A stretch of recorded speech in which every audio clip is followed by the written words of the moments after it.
All right, let's call the meeting to order at 4:31 here on August 20th. Welcome back, everyone. And let's go ahead and do the pledge. Pledge of Allegiance to the flag of the United States of America and to the republic for which it stands, one nation, under God, indivisible, with liberty and justice for all. All right, let's open it up to public comment. Are you a member of the public? Yes. Yes. Yeah. Okay. Wondering why I'm here, or what? I don't know this. Sorry. Do you have anything, any questions, comments, or? Here, I heard there's gonna be something on the vacation. Oh, okay. Yep. Okay. Sounds good. Yeah, we'll be talking about that. But I mean, certainly, since you're here, I don't want to take up more of your time. If you want to ask your questions, or I mean, I can go ahead and address that now because since she's here, instead of making you wait for the whole. All right. So why don't we do that? Yeah, we had some people reach out. I'd heard from somebody else who had reached out and said, well, why do we have Massachusetts vacations? We're in New Hampshire and so forth. The way it's kind of been over the last few years, I brought this up, like a year ago or something, because somebody else had brought it up. And, since I think before it was always a given that you were going to do Massachusetts vacations because of Amesbury High School. But since we went back to Winnicott, I think this year the stats are about 50-50 kids going to Winnicott. The last 2 years, I think there was like a year where it was 16 kids at Winnicott and then 12 over at, it was more like 2/3 over there, 1/3. But so it kind of oscillates, it looks like, between that 2/3 and 1/2. So it's, I think if it were, but I guess I would say that's what I can tell you for what it looks like. But what are your concerns or? Honestly, I was kind of hoping we could do one and one. I know it's not fair to switch all, but for us at Winnicott, it stinks. Yeah. And I know you guys have kids on vacations for next week, they pull them out. So I mean, where we're getting, seems Not a bad idea, to be honest. I mean, it's, I don't know. I'm, it's certainly something, there's always like some bureaucracy you have to go through to make certain things happen. But that is certainly an idea that we could float. I mean, once Meredith is here too, the superintendent of the district. I don't know that we're able to do it this year because we've already accepted Yeah. the calendar, but it would be for the following year. It's been an ongoing discussion, like Alex said, as long as I've even been on the board. It's because we did, open it up to Winnicott at, right at that time. So it's really some parents are taking 2 weeks off because they take that whole weeks. Yeah. So No, I understand. And Massachusetts Vacation Week also happens to be New York, so travel is a lot more expensive and a lot busier. Whereas if you do a New Hampshire Vacation Week, things open up for you. there you go. I mean, it's the truth. Like we've literally looked at that, and there's no doubt that there's a big, because that vacation week is shared with other really big states on the East Coast, whereas like New Hampshire is kind of, it's, I don't know, changes different parts of the country, but certainly it doesn't seem to be as like busy. So what would be the steps that we have to do? Do you need for parent input? What do we need? I know like you've been emailing one of the other moms, and there's a couple other ones. I think the next steps maybe would be to, I mean, you guys have been here. I'm looking to Matt. Yeah. So, I mean, ultimately, it's a board decision. So, when we develop the calendar, I agree this year is probably too late. But it's as simple as when we're developing the calendar for next year to kind of give us direction as to what weeks you prefer. Historically, it was always Massachusetts because we sent all our students to Amesbury, so it made sense. And so we've been sending students to Winnicott. This is, I think, the 6th year. So each year we've gotten a few more at Winnicott, and now we're kind of at that inflection point. So I think it makes sense to examine that. So, I, it's a simple board vote. So, Is it a vote? So I do have the historical data. I have heard from some parents, honestly, on both sides. I feel like there are some families who have moved here because of the Massachusetts vacation. I also feel that I do know that we lose kids and families for attendance purposes because of the vacation. So I don't know if it's something we would open up for, before the vote goes to the board, just to get input from all the families. I do think it's going to affect families, some families differently than others. But either way, families are going to be affected. I know this past year we had 12 students graduate, 4 went to Amesbury, 7 went to Winnicott, so that definitely tipped the scales a little bit. The year before it was 7 graduated, 4 went to Amesbury, 3 went to Winnicott. And then the year before was 9 graduated, 4 to Amesbury, 5 to Winnicott. And I have the breakdown before that. I do think earlier on the years it was the majority of Amesbury, but now it does seem 50-50, and if not, tipped a little bit more. So, I mean, typically the New Hampshire break, the kids are older, right? So they're not really in need of, like the high school kids aren't really in need of. I actually drive my kid there every year. So regardless, there is no break for on the full time. There's no vacation. You're not going to pull your kid out of high school. You're going to pull them out of elementary school. So I think 1 and 1 is the only practical way. So we don't give 12 for everything. Yeah, I mean, I agree, but I also agree that, I mean, the option to follow Amesbury, and I know that there's no, like, VOTEC part of it or whatnot, but I mean, historically, we've just always followed the Massachusetts because that's That's also because we only think very right. So, but now choose pretty much what we should consider.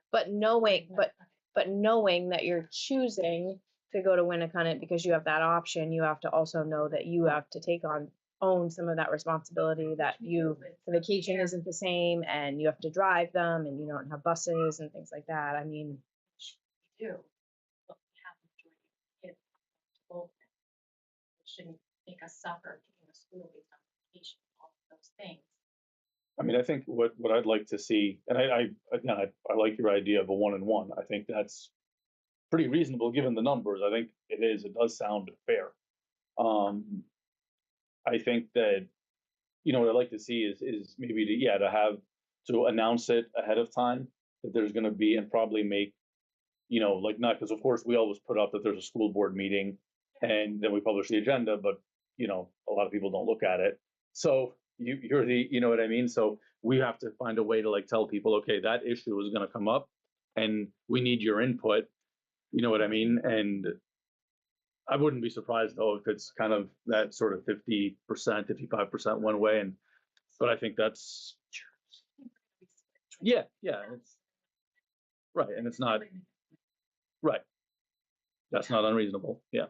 I can say, I was just talking to Matt about it. I can say that several years ago, this came up in one of the meetings also because we had some teachers that were looking, because they were living in New Hampshire, and they wanted to switch breaks so that they would align with and it wasn't passed upon.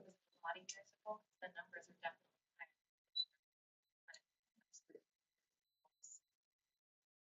that original discussion was prior to sending kids to Winnicott. That came from the Yeah. teachers. And then there was a Right. discussion. Yeah. Can I just suggest, I think we've acknowledged that this year's calendar is already set. I think it provides the opportunity for administration to collect some information from parents and staff and bring that back to the board, this late fall or winter, so that you have time to review that data and make a decision before we set the following year's calendar.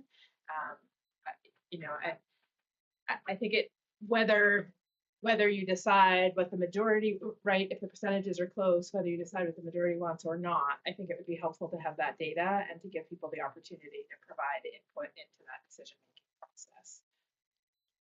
I think that's fair. That's fair. Yeah. Yeah. So there'll be an announcement when the next board meeting is, like, vote on. Right. Yeah, I don't think the vote would occur right away. Right. We don't typically set calendar until January. Okay. However, I think there is time this fall for administration to put together a brief survey for parents regarding, vacation alignment and preferences, and, it can be open-ended in part so parents can give some specific detail around the challenges that they face. And then that data can be brought back to the board to inform their decision, which I would imagine would be probably not before December or January when we're getting ready to set calendar. That's perfect. All right. Thank you. All right. You're very welcome. Yeah. Oh, we're not holding you hostage. Thank you No. so much, guys. Thanks, Stephanie. All right, thank you. Okay. I think that does it for public comment. Is there anybody else out there? So let's go for approval of minutes for the June 10th, 2026 regular meeting. And I'll make a motion to approve the minutes from the June 10th, 2026 regular meeting. I'll second that.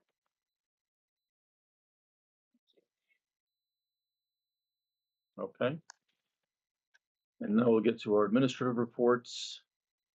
So, I'll let Dr. Toomey go first because it looks like mine wasn't loaded, but I'll. Sure. open it. That's And fine. vote for you. Happy to do so. I have a couple items for you this evening, starting with some notes about extended school year for our students identified with disabilities. Lynn Rademacher, our special services director, in her report gave some specific information for Southampton, and I'm happy to share her report in a few minutes when we get there. But in my report, I gave you some review information about why we do extended school year, the purpose of it, how it's decided annually for students with disabilities, and just a review. I'm not going to read that information, but it's available in the board doc report if you want some review about that information. Some upcoming professional learning that we're excited about. Next Monday, the 24th, we're bringing all of our administrators and our 504 coordinators together for a presentation that will be led by one of our attorneys. We're calling it Chapter 504 and the intersection of faith. And so how does that where do they align? Where are they different in terms of IEPs and 504 plans? And just a review for that so that all our administrators are informed. On the 27th of August, we are bringing in our colleagues from Goldbook. We began this initiative for our special education teachers last school year, and this is a platform that helps our special education staff develop higher quality IEPs. It also helps them by looking at current present levels of performance and ensuring that we are progress monitoring appropriately toward IEP goals. And we got really good feedback from our teachers about that. So we're bringing them in to do extension, advanced training of the work that we started with them last year. So that's happening on the 27th.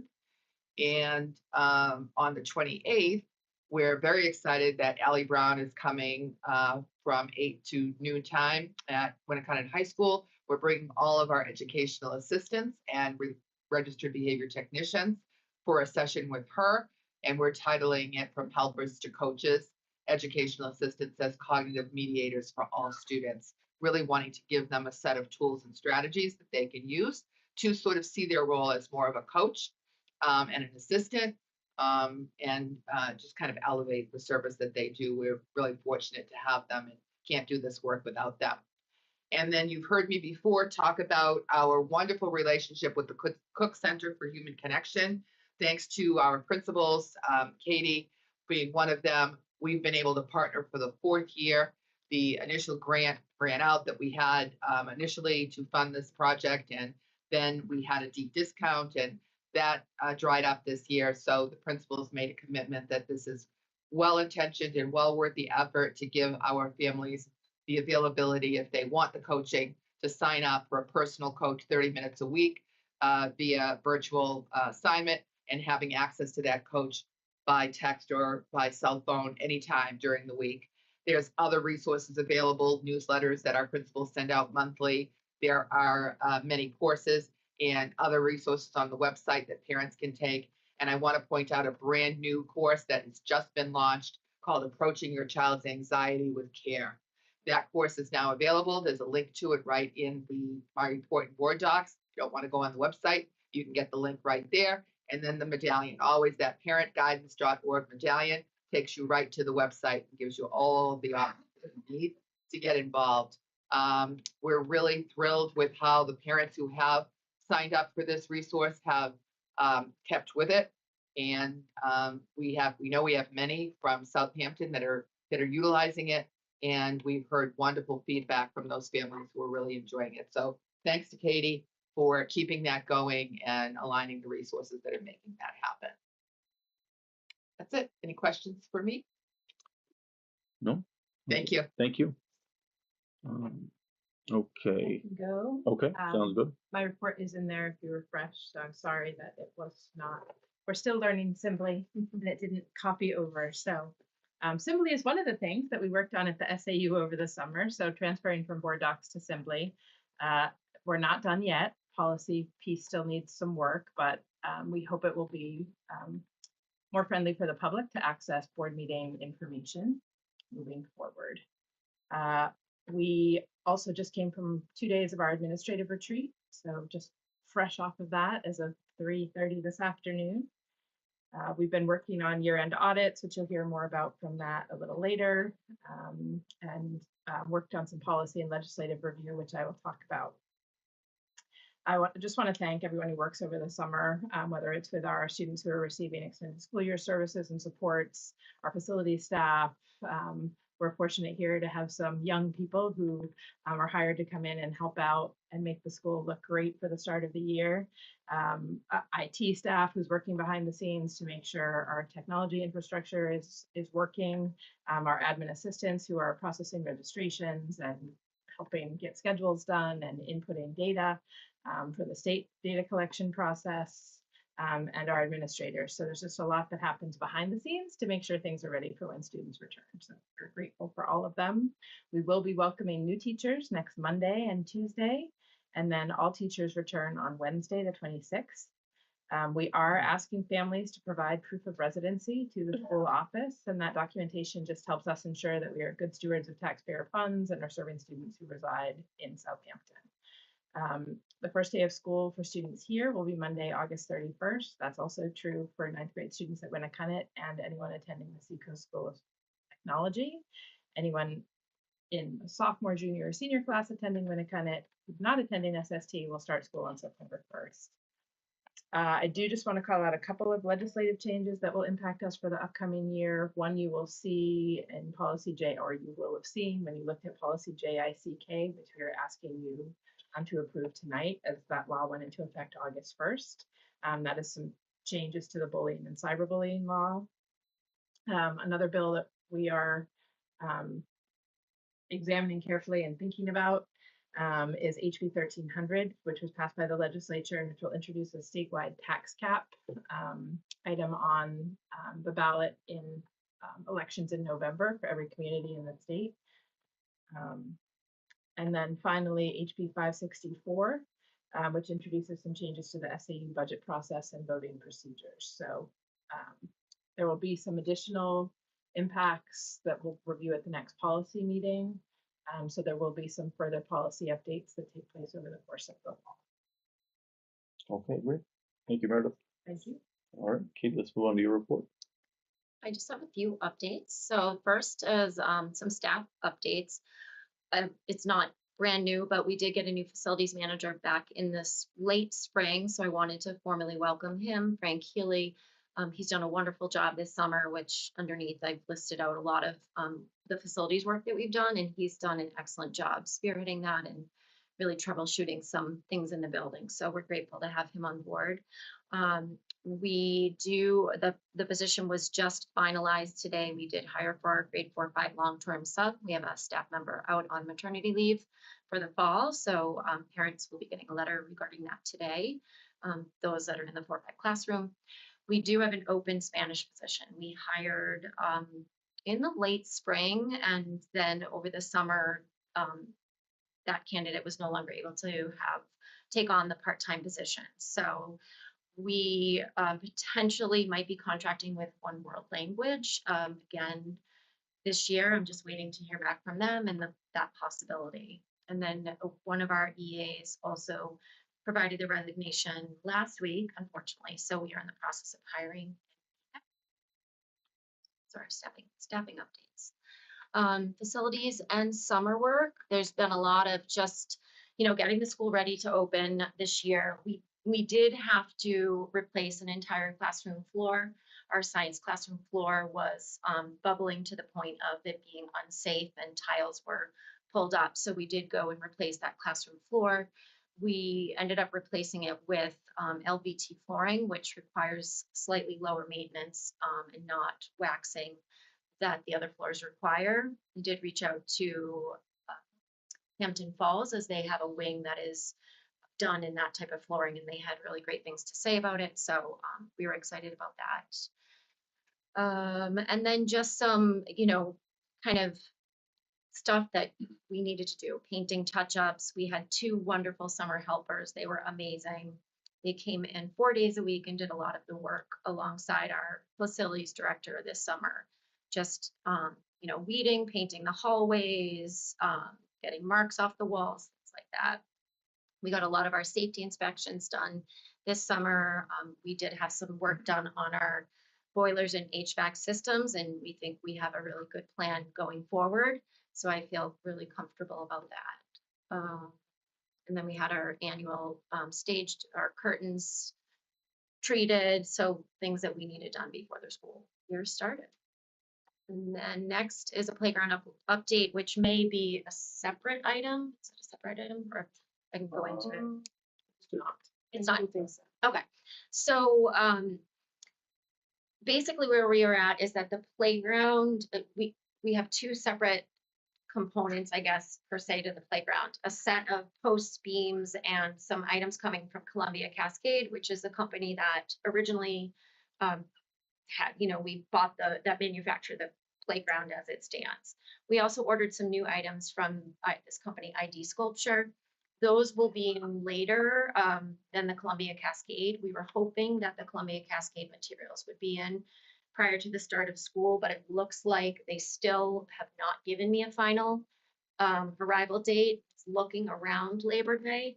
So a smaller subgroup of the playground committee met, and once we have a final date, we will be sending out information to the community regarding the potential community build. I met with a few members the other day. We went out to the back, spray painted out exactly where everything would go, looked at sort of a sequence of how the playground would be built from, the community build perspective, and what materials we would need, what type of volunteers we would need, and all of that. So as soon as we have a final date for both sets of items, we will be reaching out and, getting people on board to support the community build. But those items are on order and should be here within the next couple of weeks, and hopefully it won't be too long after that we got them put in place. We did have some of our summer helpers actually taking care of some of the pieces of playground that will remain. So there was a picture in the school board report of one of our summer workers who is working really hard at painting all of the metal piping that would remain, because it was at some point spray painted brown, and we wanted it back to the nice green it should look like to match all of our new equipment coming in. So we did that. We still have a little bit more work out there to do alongside that to get it ready. And then once we know the final date, we already have a sequence of how we're going to dig it up, who we need to dig it up, the materials, the equipment, and all of that. So I think we're good to go. And then I gave an update on enrollment. So it was up to 72. We did have a new family come in and enroll, so that brought us up to 72. And we may have a few more that are enrolling actually this coming week. And then just a reminder about the registration, which Meredith spoke about. I think we are well over 50% at this point with families registering. So I also put that in my newsletter on Parents Square as a reminder that it's something we need to do. And just an update on the milk, as we talked about in the spring, our cost of breakfast is now $1.95 a day, milk 30 cents. We will be getting some new items for breakfast. So we'll be ordering some yogurt, fruit, and some different whole grain items. We got a brand new cart that was part of a grant that will be housing those items, where students will come and have their selection in the morning rather than just the little bag of breakfast they got in the past. And that's it, other than the upcoming dates. Ice Cream Social is on the 27th, along with kindergarten orientation. Information has gone out about that to families. And first day of school on the 31st. Great, thank you. Thank Okay, now let's move on to the special services report. Yes, Lynn was not able to be with us, but she did want me to share a little bit of her report with you, and I'm happy to do that, starting with our special services by the numbers. In grades pre-K through 4, we currently have 7 students who are identified. In grades 5 through 8, we have 3. And we have currently in grades 9 through 12, 5, and all 5 of those students are attending Winnicott High School. In addition, we have 2 students that are placed in out-of-district placements. Her extended school year program, there were 2 eligible students this year for ESY, and due to the small number, the Southampton students attended the ESY program in Hampton Falls at Lincoln Ackerman School. It ran from July 7th through July 30th, 8:30 a.m. to 11:30 a.m. on Tuesdays, Wednesdays, and Thursdays. That programming included specially designed instruction in reading, writing, and math, related services in occupational therapy, speech therapy, and physical therapy. And progress reports were completed and sent electronically to parents at the end of the program. And then other than that, Lynn just included some specific information about the staffing structure here in Southampton for students with disabilities, and a little bit about her day in Meredith, New Hampshire on August 3rd, looking at new public school statutes presented by Drummond and Woodsum, focusing on special education mandates. And so that was a good day of learning for our special services directors. Good from there. Okay, great, thank you. Now let's move on to the finance report, Matt. Thank you. So I have included the fiscal year date expenditure report on Assembly. Since we're only about a month and a half into the fiscal year, you'll see many of the accounts reflect limited expenditures. For example, many of our employees don't begin work until the beginning of the school year, so many of those salary accounts don't show any type of encumbrance yet. We're also in the process of creating purchase orders and encumbering funds for general expenditures for the upcoming year. Similarly, we did not include a revenue report this month, as we currently have only received the monthly town appropriation. We do expect to start receiving some additional revenue sources and start posting that revenue, and we will include the revenue report starting at the September board meeting. Additionally, I want to note that our auditors, Plodzik and Sanderson, were at the SAU office earlier this month. They were there to conduct their annual on-site audit work. And we do expect that for the September meeting, we will have an unreserved fund balance number available, and we will also provide a recommendation for a retained balance. If you, as you recall, we do have the ability to retain funds year over year. Last year was $15,000, so we'll reevaluate that, and we do need board votes on an annual basis for that number. I'll also plan to be presenting the preliminary audit results to the board, likely at the October school board meeting. Thank you. Thank you. All right, let's go on to continuing business. So the federal grants update. Yes, so the board approved in May, and authorized the board chair to sign the general grant award notification conditions that are part of receiving federal title grants. Um, After that, over the summer, the U.S. Department of Education issued an updated version of that general grant award notification guidelines. And so the New Hampshire Department of Ed is not asking us to re-sign, but ask that we provide that information to the boards and to the public. And so that is in there as informational, but there is no action required. All right, thank you. Let's go on to new business. So we have the policy first read and adoption. So this is the bullying and cyberbullying policy that I mentioned. There were some legislative changes that made some changes to definitions, timelines, reporting people responsible for making reports. And those changes have been incorporated into your policy. They're visible in the red line version that's attached. And so we are seeking, asking the board to waive your policy on policy adoption and adopt this policy this evening so we can incorporate it into the school handbook for the start of the school. Okay. I'll make a motion to waive the Southampton policy BGAA and approve the adoption as recommended for policy JICK, bullying prevention, pupil safety, and violence prevention. I'll second that.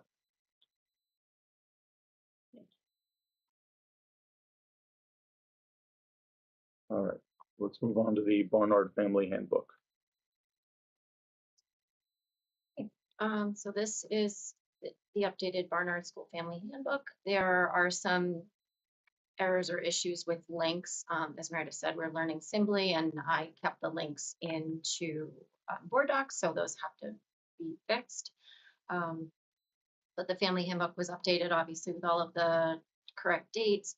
There was some changes to some of the language around discipline procedures. Let's see. There were some changes to some of our health resources on page 14. And then the student conduct and discipline was starts on page 16. There were some changes to the language there, just to align it a little bit more with what is in our school board policy and what the expectations of our school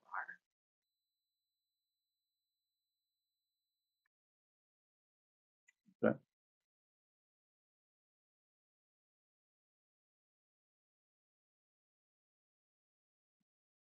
Do you want me to go through any of it or just? It's just, No. yeah, usually we just do the highlights of changes. Okay. So with the student conduct and discipline, previously there was a system of almost it read as, first offense, second offense, third offense, fourth offense.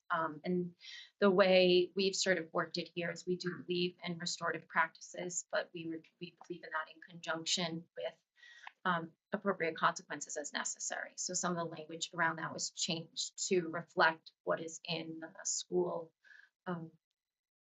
what is in our, school board policies around behavior. Looking a little bit at how we respond to student behavior, I did highlight before there was the, sort of 4 warnings before a parent was called, and that isn't what we've been doing at the school. I do make phone calls when I feel needed or appropriate, as do teachers. So I did highlight on page 17 that there is no required number of warnings or predetermined sequence of interventions before additional action may be taken. We believe in, discipline and responding to student behavior as a teaching and accountability process. So again, using restorative practices, but alongside with holding students accountable for what we expect from them. I tightened up the language a little bit around some of the reflection and restorative practices about what it looks like when we meet with students. So, definitely not jumping to consequences right away, but really having students be able to come and talk about what happened, who was affected, how are they affected, what can I do differently, how do I repair that? And then certainly when situations arise where there's unsafe behavior or students or staff are at potential harm, then disciplinary measures and consequences would be put in place.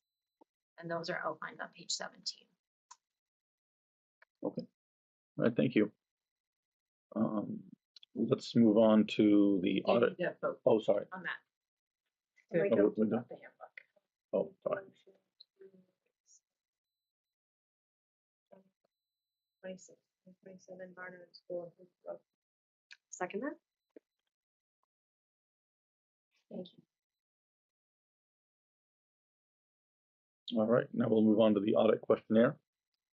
Thank you. So I had earlier referenced our annual audit process that began earlier this month. As part of that audit process, we do provide the auditors with documentation and supporting information. And that includes invoices, purchase orders, RFPs, policies, and internal financial controls. They also request that the school board complete an annual governance questionnaire. So attached, I have included the questionnaire. It is pre-populated with the board's responses from last year. I had also previously emailed it to the board members for review and any edits. So this agenda item does serve as the board's final opportunity to make any changes before the questionnaire is finalized and submitted to the auditors. So if you have any changes at this point, please let me know. Otherwise, I will send it to the board chair for signature via document. You guys are Great. good? Okay. Yeah, so that's fine. 16 years, Becky, wow. Lot. All right, so let's move on to our extracurricular stipends committee recommendation. Yes, so as part of the collective bargaining agreement, does require that an extracurricular stipend committee convene on an annual basis. So we did meet back in June to review the current stipends, and then that committee makes recommendations to the board if there are any changes that they think should be made. That committee consisted of the board representatives. In this case, there's Alex. We had a few union representatives as well as Katie and myself. And we did have a few adjustments that we are recommending to the board for this current school year. One is to add a chess stipend in the amount of $200.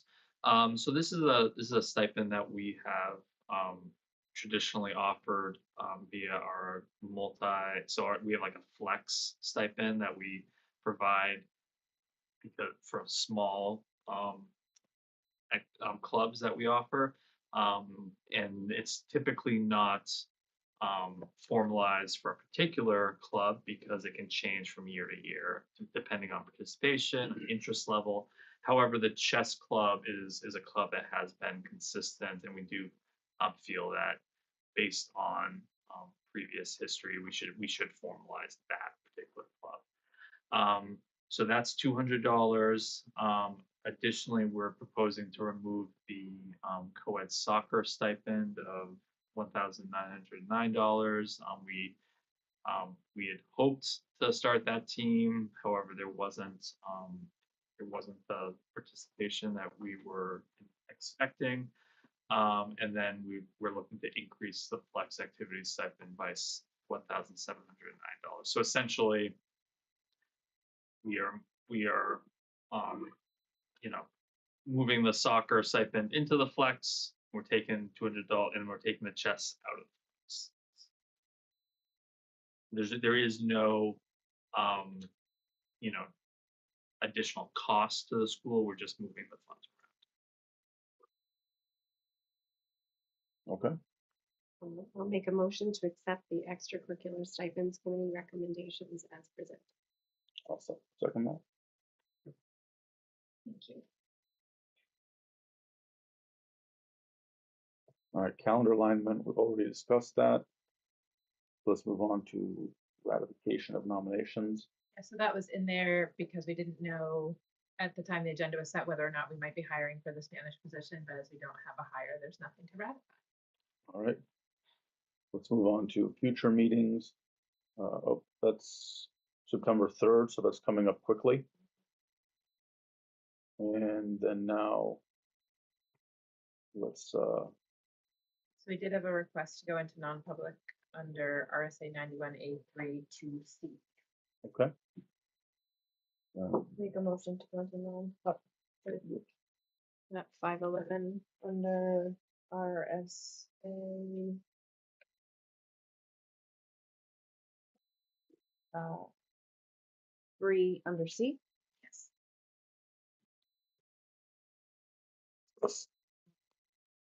For that?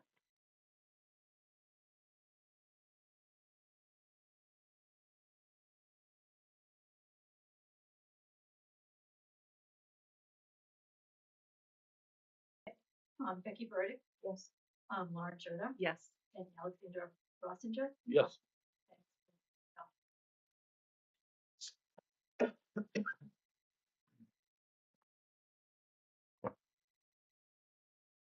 Being finicky.